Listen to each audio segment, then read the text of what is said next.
இந்த பீன்ஸ் வைத்தியம் எடுத்தீங்கன்னா எத்தனை கல் இருந்தாலும் அந்த கிட்னி கல் உடஞ்சி அப்படியே கரைஞ்சி வெளியே வரும்.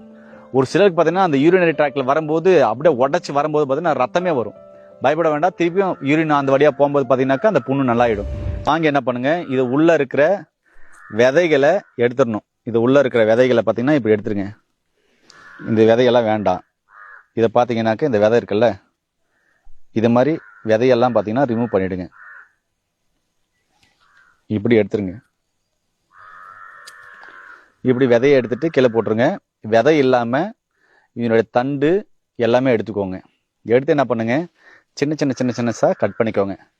கட் பண்ணிட்டு 2 லிட்டர் தண்ணி ஊற்றி கட் பண்ண 1/2 kg பீன்ஸை அதில் போடுங்க. போட்டு சிம்மில் வச்சு நல்லா கொதிக்க விடுங்க.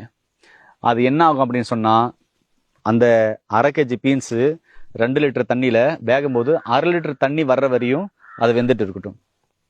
அதுக்கப்புறம் எடுத்து வச்சு ஆற வச்சு நல்லா அதை கூலாக அரைச்சிருங்க. மிக்சியில் போட்டு அரைச்சி காலையில் வெறும் வயிற்றுல கிட்னி சம்பந்தமான பிரச்சனை இருக்கிறவங்களும் சரி, இல்லை யூட்டை இன்ஃபெக்ஷன் இருக்கிறவங்களும் சரி, காலையில வெறும் வயிற்றுல பார்த்தீங்கன்னாக்கா இதை கொஞ்சம் குடிச்சிட்டே இருக்கணும்.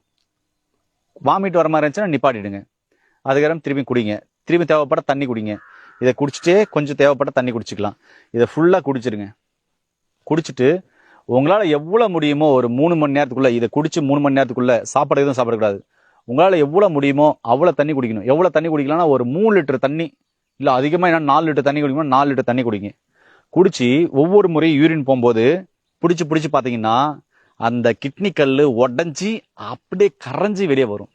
ஒரு சிலருக்கு பார்த்தீங்கன்னா அந்த யூரினரி ட்ராக்ல வரும்போது அப்படியே உடச்சி வரும்போது பார்த்தீங்கன்னா ரத்தமே வரும். பயப்பட வேண்டாம். திருப்பியும் யூரின் அந்த வழியா போகும்போது பார்த்தீங்கன்னாக்கா அந்த புண்ணு நல்லாயிடும்.